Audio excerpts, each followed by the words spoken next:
필름 영사기가 돌아가면서 오래된 기록 영상이 흘러간다. 타이틀, 당신이 몰랐던 100가지, 추억의 문화 영화.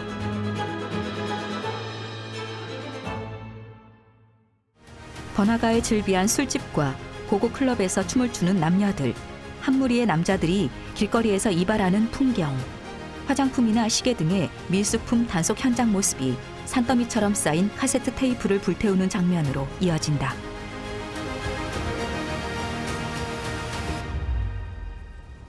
자막, 추억의 문화 영화, 시대별 단속 현장. 1970년대부터 장발과 미니스커트가 태폐풍조로 규정됐다. 근절을 작심한 정부는 단속에 나섰는데 그야말로 통제와 단속의 시대였다.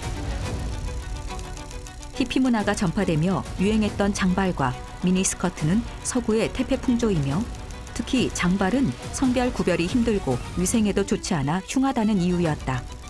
단속에 걸리면 머리를 깎이고 거부하면 직결 재판에 넘겨졌던 그때 예비군들은 태폐풍조 일소하자며 스스로 머리카락 깎기에 동참하기도 했다. 1975년 대한뉴스. 장발 단속. 남잔지 여잔지 구별할 수 없을 만큼 머리를 길게 늘어뜨린 청년들. 자신은 멋으로 알고 기르는지 모르지만은 장발은 위생에도 좋지 않고 보기에도 흉합니다. 남이 기른다고 덩달아 기르고 그 지저분한 모양이 과연 멋있게 보인다고 생각한다면 큰 잘못입니다. 치안당국은 머리가 귀 밑까지 내려가는 등 성별을 구별할 수 없을 정도의 장발자들에게는 머리를 깎아주고 응하지 않을 때는 즉결 재판에 넘기고 있습니다. 단속이 두려워서라기보다는 자신의 위생과 품위를 생각해서 머리를 단정하게 깎는 것이 좋겠습니다. 단속에 걸린 수십 명의 남자가 고개를 숙인 채 밀착해 앉아 있다.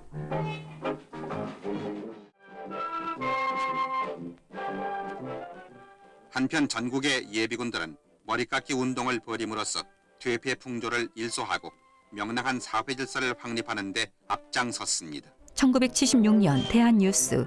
예비군 복장의 남자들이 단체로 이발한 뒤 훈련을 받는다. 이러한 운동은 건전한 정신 바탕 아래 국가방위의 굳건한 의지를 확립해 나가기 위한 것입니다.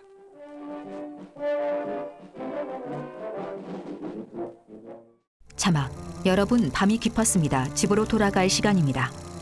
매일 밤 10시가 되면 라디오에서 귀가방송이 흘러나오던 시절이 있다. 1945년부터 시작해 1980년대까지 무려 37년 지속한 야간 통행 금지. 1970년대엔 국가 경제 성장을 위해 일부 지역의 야간 통행을 완화했는데 시민들의 경제 활동과 관련된 취업 야간 통행증이 발급되기도 한다. 자막, 영세민의 취업 야간 통행증. 치안국은 영세 상인들에게 야간 통행증을 발급해 주기로 했습니다. 1974년 대한뉴스. 주민들의 생활 안정을 위해 취해진 것으로 야간 통행증을 발급받고자 하는 사람은 관할 지서 또는 파출소에 발급 신청서를 내면 됩니다. 야간 통행증은 생업을 위한 목적이 아니면은 이를 엄격하게 통제합니다. 수산물과 농산물 상인들이 어둠을 뚫고 물건을 나르고 있다. 자막, 1960년대 금지곡이었던 가수 이미자의 동백아가씨. 그 시절엔 금지곡들이 많아 대중가요도 마음껏 부를 자유가 없었다. 선량한 풍속을 해치는 행위로 지목된 다양한 문화들도 법적 규제를 받았는데 1965년에는 반사회적인 요소를 배척하자는 매스컴 윤리선언이 발표됐고 1970년대에 들어서는 태폐풍조를 몰아내자는 본격적인 미디어 캠페인도 전개된다. 자막, 매스컴 윤리선언. 1965년 대한뉴스. 오늘날 매스컴이 지닌 바 사명과 그 사회적 책임은 참으로 막중한 것입니다. 십수명의 행인들이 신문사 앞에 모여서 게시판에 붙은 신문을 읽고 있다.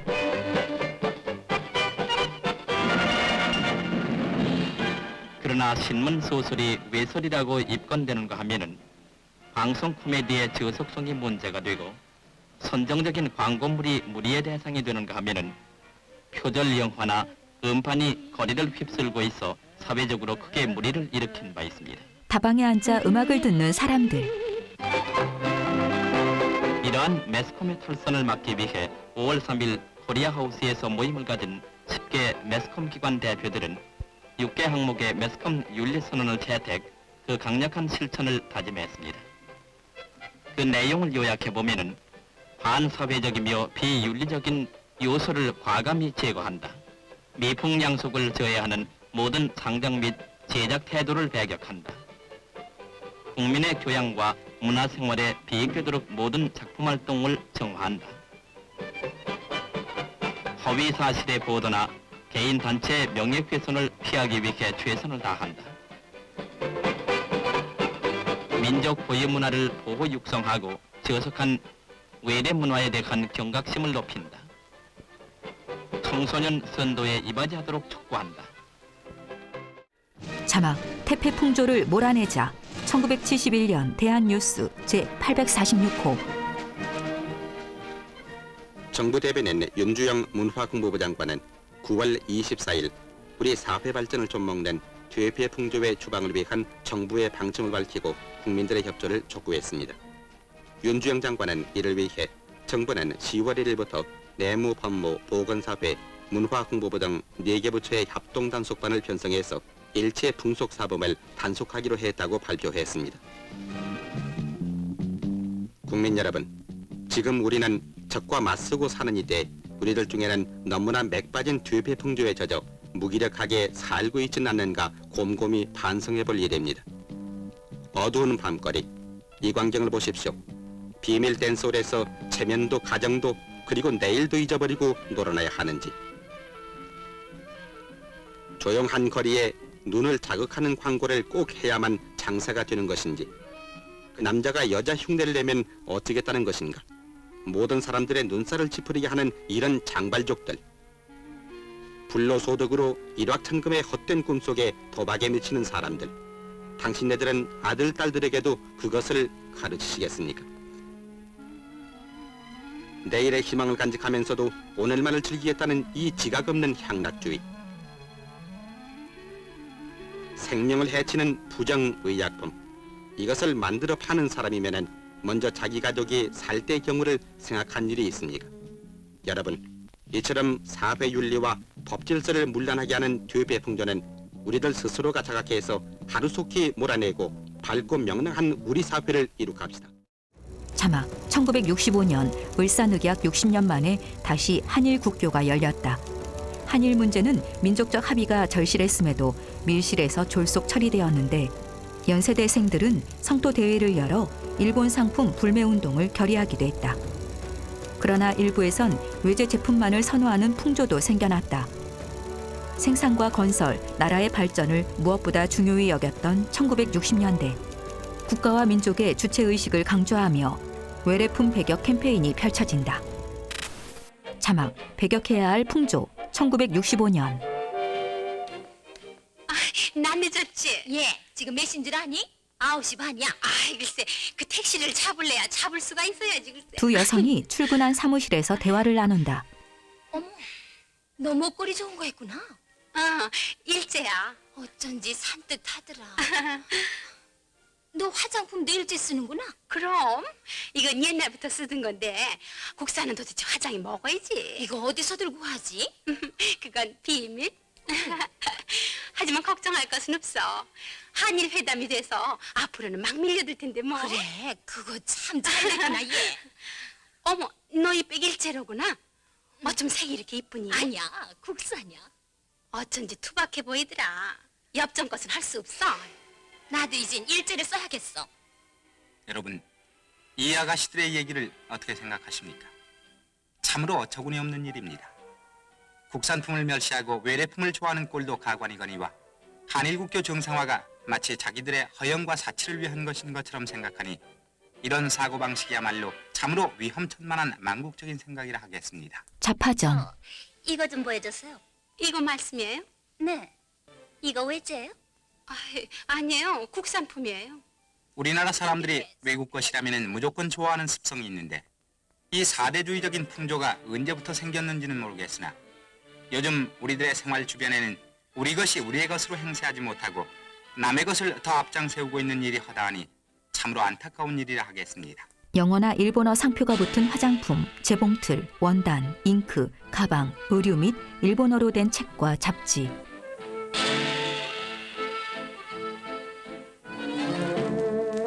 일부 다방과 요정에서는 의식적으로 일본풍의 노래를 들려주고 있습니다. 한일국교 정상화가 결코 이러한 일본풍의 문화를 무조건 받아들이는 데 있는 것은 결코 아닙니다. 그렇다고 우리는 남의 문화를 배격하자는 것도 아닙니다.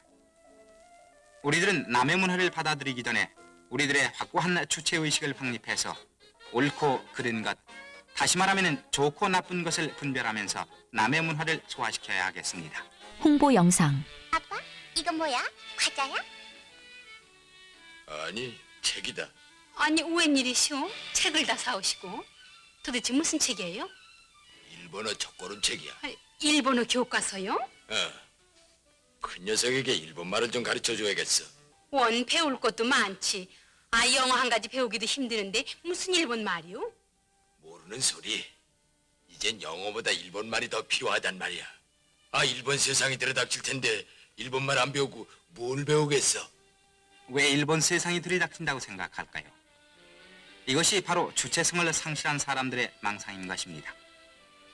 학문적인 입장에서 일본어를 배운다면 모르지만은 행세를 하기 위해서 일본말을 배운다고 하니 참으로 어처구니 없는 일입니다. 이뿐 아니라 우리 주변에는 국가와 민족을 망각하고 오로지 자기 개인의 이익만 추구하는 사람들이 있습니다. 홍보 영상. 이상하다. 아니 여보, 웬 수선을 그렇게 피우시오? 잠자고 있어요, 글쎄. 돈벼락이 떨어질 테니. 그런데 분명히 봤는데 없단 말이야. 원 참, 뭘 그렇게 찾으세요?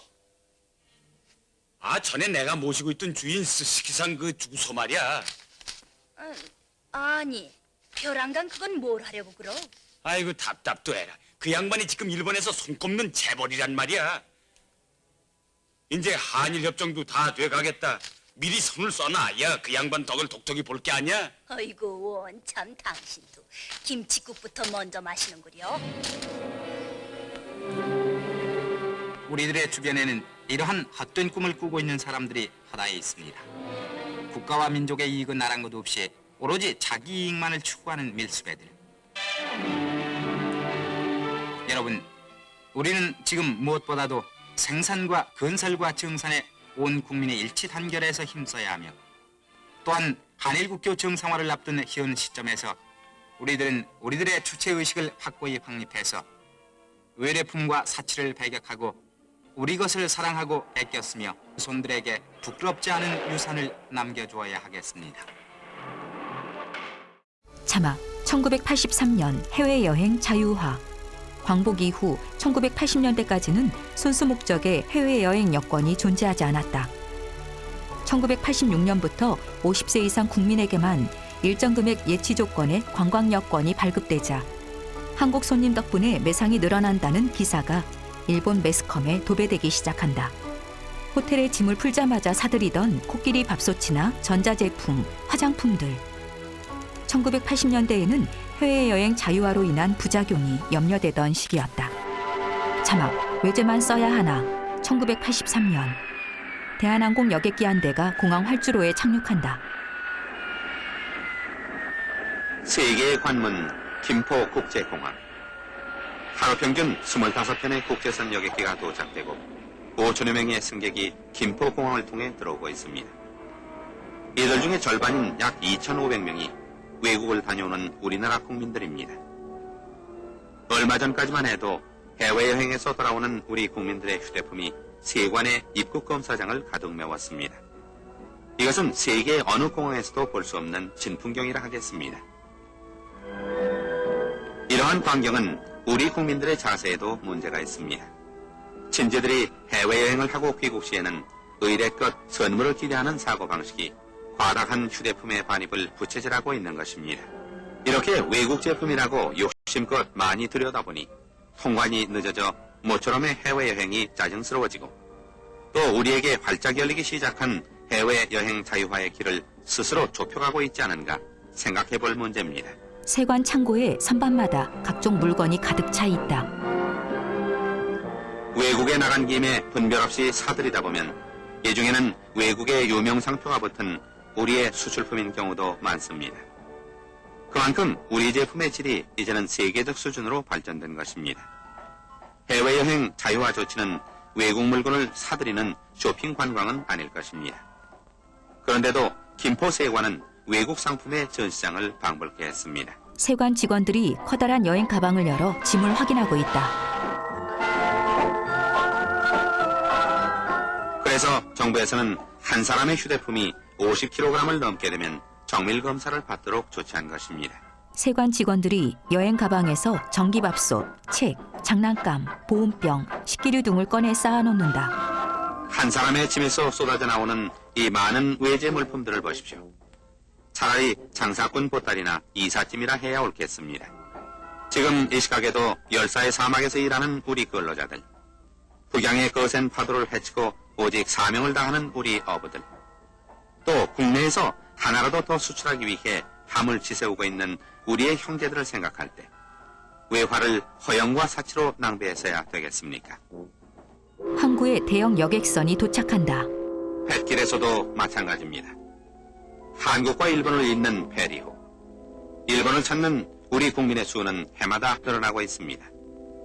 80년에는 21만 2,900명, 81년에는 25만 700명, 82년에는 27만 5천 명이 넘었습니다. 일본을 찾는 한국 관광객들이 이렇게 해마다 늘고 물건을 많이 사게 되자 일본에서는 아주 한국 관광객 전용 쇼핑센터를 열어 번창하고 있습니다.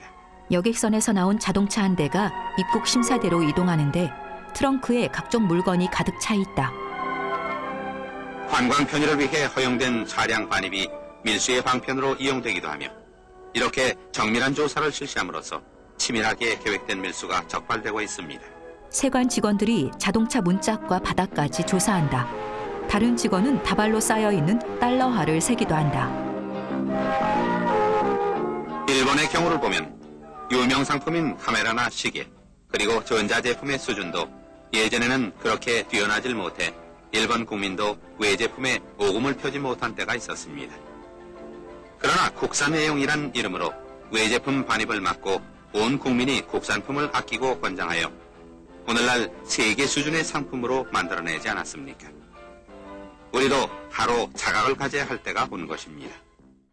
자막, 무려 37년이나 이어졌던 야간 통행금지라는 통제와 단속, 서양에서 들어온 퇴폐 문화로 규정됐던 장발머리와 미니스커트, 관광 여건 자체가 존재하지 않아 자유로운 해외여행은 꿈도 못 꿔본 그때, 해외여행 자유화를 맞자 고삐 풀린 것처럼 사들여오던 코끼리 밥솥과 워크맨, 그리고 금지곡으로 지정됐던 동백아가씨는 1987년 이후 현재까지 사랑받고 있다. 자막, 추억의 문화영화, 시대별 단속 현장, 끝.